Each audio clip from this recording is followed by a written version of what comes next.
For a detailed list of materials and links to where you can buy them, check out the description section. For this fly, I am using a Gamakatsu B10S in size 6, but if fishing saltwater, an SC15 probably will work better. The thread I am using today is Danville's 210 flat waxed in fluorescent orange.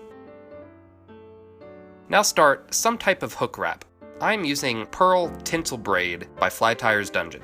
Tie it in securely, then bring your thread up to just shy of the hook eye. Now make touching wraps up the hook shank with the tinsel braid, making sure to make an even taper on the body.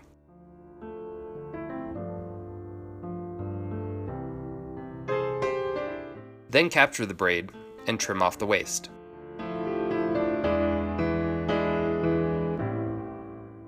Now wrap over the end of the braid with your thread, building up the thread to about the thickness of the braid. Pull out some starburst dubbing, also made by Fly Tyer's Dungeon, or you could also use ice dub. Align the fibers of the dubbing by pulling apart several times. Then cover the hook shank with the dubbing, and make sure it's even on all sides. Now tie that dubbing in with a few wraps, also ensuring the dubbing is on all sides of the hook shank.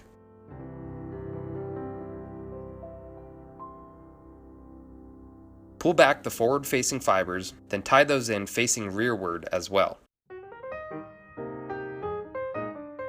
Clip some water silk in olive. This is also by Fly Tyer's Dungeon. If you don't have this, EP silky fibers could work as well. Tie that in the center of the bunch. Then pull the forward fibers rearward and tie those in as well. Clip another bunch of water silk and tie those in on top of the last bunch in the same manner. Keep in mind, you don't need very much of this. Wrap around the head a few times to cover the materials and make a small head.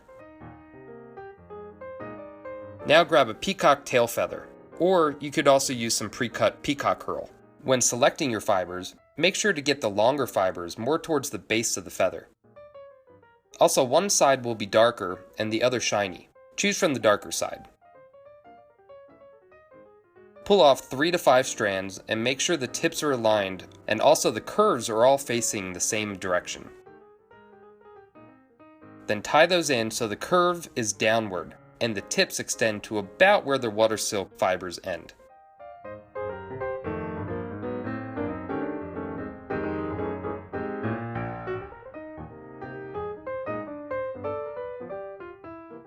Now make quite a few wraps, building up the head and covering all the materials.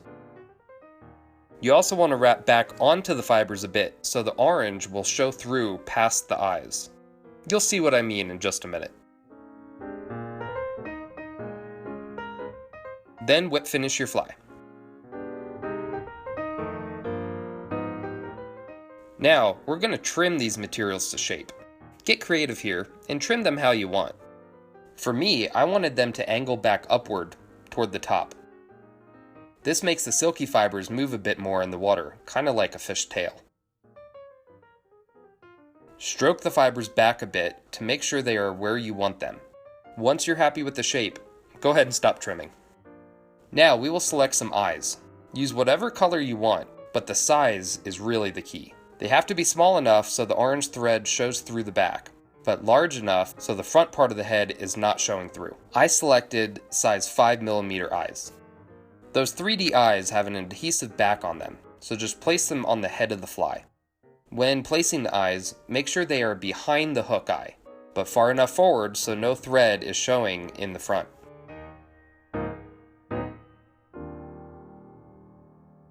Make sure both sides are aligned properly. Now, we're going to be using a UV curing resin made by Solarez called Thin Hard. Fill up the cavity made by the 2 eyes with the resin. Turn the fly upside down and right side up a few times until you're happy with the shape. Then simply cure the resin in place with your UV light. Go ahead and fill the bottom cavity with the resin.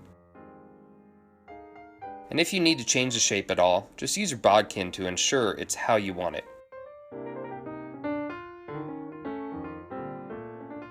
Then cure the bottom part as well. If you still aren't happy with the shape, you can use more resin to build up parts of the head.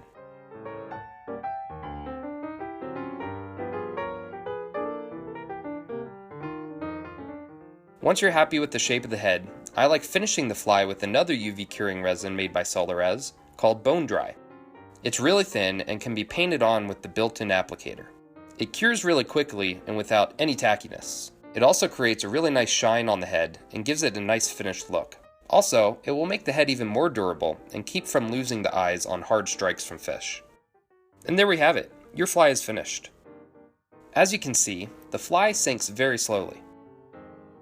The way the materials are tied in keeps the fly swimming upright, and the way the material is trimmed makes the tail part of the fly move very gracefully. The pearl belly mimics a baitfish belly, and the olive color is pretty common for most baitfish patterns. However, there are many colors of water silk, so go ahead and get creative and tie them in whatever color combo that you want. The orange thread acts like a gill line. You could also use pink or red as well. Hey, thanks for watching. If you like this sort of thing, please subscribe. Leave your questions in the comments section, and don't forget to check the description section of this video for a detailed list of materials used. I will see you in the next video. Now you guys go catch some fish.